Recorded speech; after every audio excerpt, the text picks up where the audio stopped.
Today is day 20 for my Bonne Maman Advent Calendar. Let's see what's behind door number 20. Counter cooking. No kitchen, no problem. So here is door number 20. It is on the bottom right of the calendar.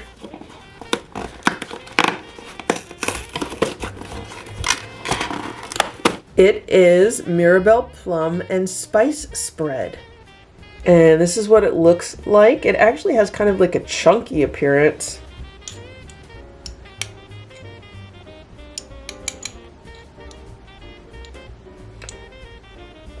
Not one of the thicker spreads.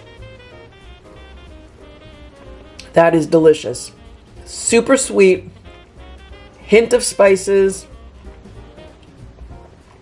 It's like a plum jam with a hint of Christmas spices. This is so good. I could just eat it all. Eat it all right out of the jar. So this has some really interesting spices. It is cinnamon, coriander, anise, cumin, and ginger. Those spices make me think of a chutney.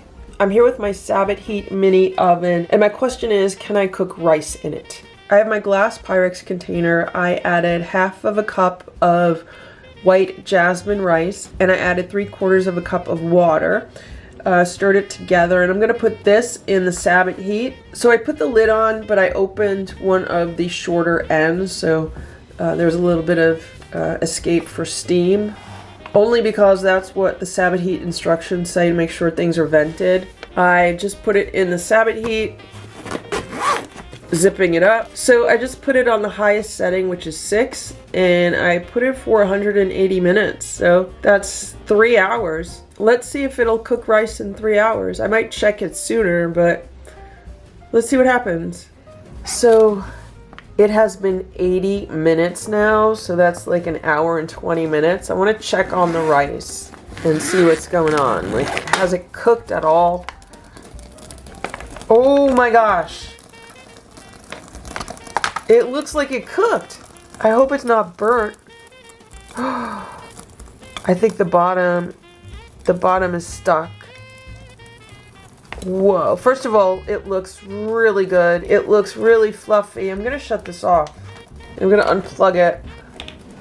I'm actually very surprised that it cooked already. I don't know why I should be, but you know why? I'm going to tell you why. Because there's information on the internet that says you cannot cook rice in a Sabotheat.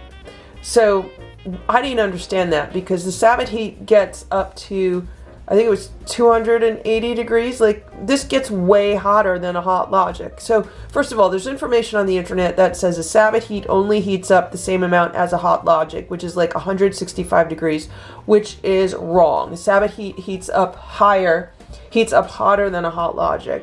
And then there's information that says, no, you can't cook rice in a Sabotheat. So, I mean, it's just proof that you cannot believe the information that you read on the internet about so many things. I mean, things as simple as how to cook certain foods. So, actually, the rice on the bottom looks a little overcooked, so I'm going to taste some of it.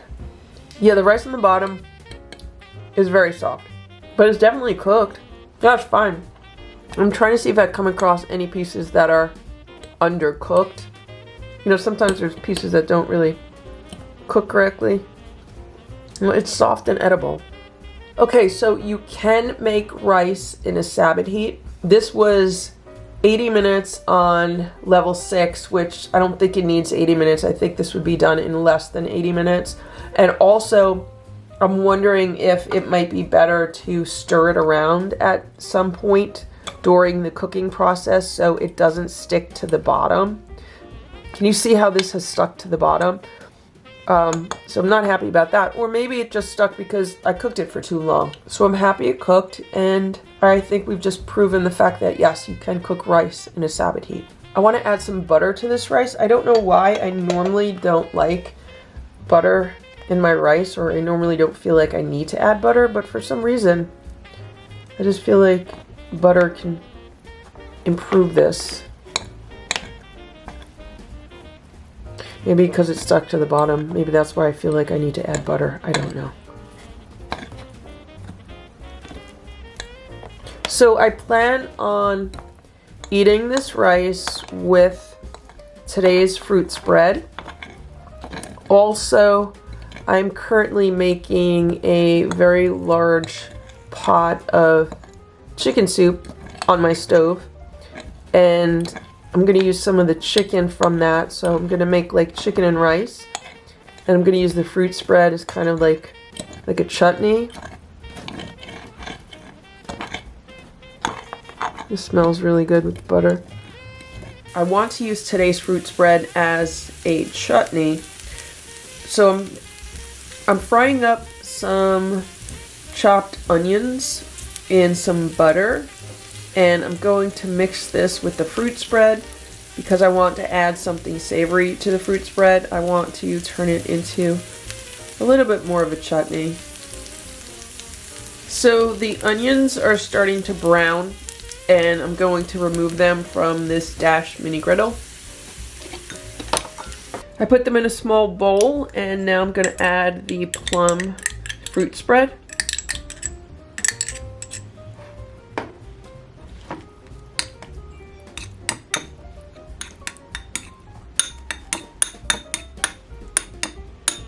That looks really good. That's delicious. I'm going to add just a little bit of salt.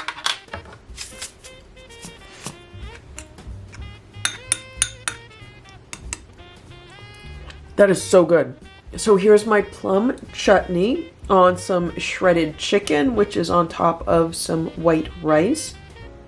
So I have some chicken and rice with this plum chutney. I have a mini dill pickle that I have sliced on the side because I like the combination of sweet and sour. So now let's taste this. Let's see how it is with the rice and the chicken. That is so good. Obviously, this is just like a really super simple chutney. It doesn't have like the complex flavors that a really good chutney will have. I did not add any additional spices. I did not add any mustard or ginger or anything. So it's just very subtly spiced from the fruit spread. I'm definitely going to enjoy this. This is my dinner today, and this is what I did with the fruit spread in my Bonne Maman Advent Calendar today. I hope you enjoyed this video. If you did, please give it a thumbs up. Please subscribe to this channel if you'd like to see what else is in this Bonne Maman Advent Calendar. Thanks so much for watching. I hope you're having a very happy holiday season.